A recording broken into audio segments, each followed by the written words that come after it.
எல்லாருக்கும் முன்னாடி அந்த கல்லன் இயேசு பரதேசியில் சென்ற அந்த நாளே நீ இன்று என்னோடு பரதேசியில் பிரவேசிப்பாய். நான் சொல்லட்டுமா?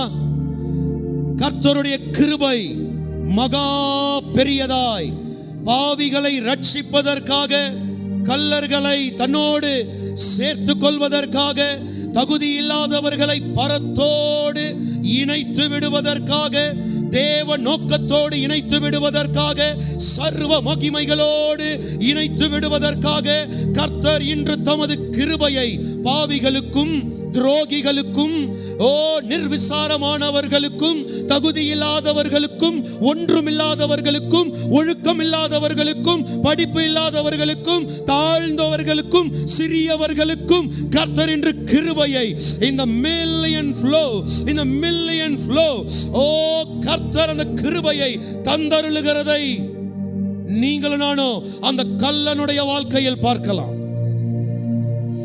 ஒரே ஒரு கேள்விதான், இந்த கல்லனை போல பெருமை உள்ளவனா இருக்க போறோமா, இல்ல இந்த கல்லனை போல இயேசுவண்டை வந்து தாழ்த்தலாமா?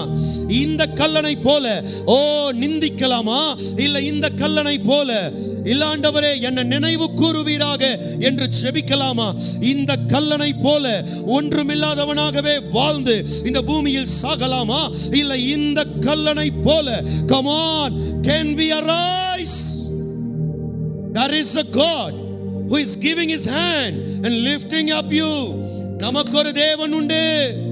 தமது கரத்தை நீட்டி நீ கல்லனாகவே இருந்தாலும், விபச்சாரக்காரனாவே இருந்தாலும், பாவியாவே இருந்தாலும், மது பிரியனா இருந்தாலும், எந்தவித உச்சபட்ச பாவத்திலே நீ இருந்தாலும், நீ சாக போகிற நிலைமையில் இருந்தாலும், இன்னைக்கு தான் உன் லாஸ்ட் டே என்றாலும், நீ வாழ்ந்து திருந்தி வாழ்றதுக்கு உனக்கு ஒரு டைம் பீயிங் கூட உனக்கு இல்லைனாலும், இன்னைக்கு உன்னை எழுப்ப, இன்னைக்கு உன்னை நிறுத்த, இன்னையிலிருந்து உன்னை பயன்படுத்த நமக்கு ஒரு தேவன் உண்டு.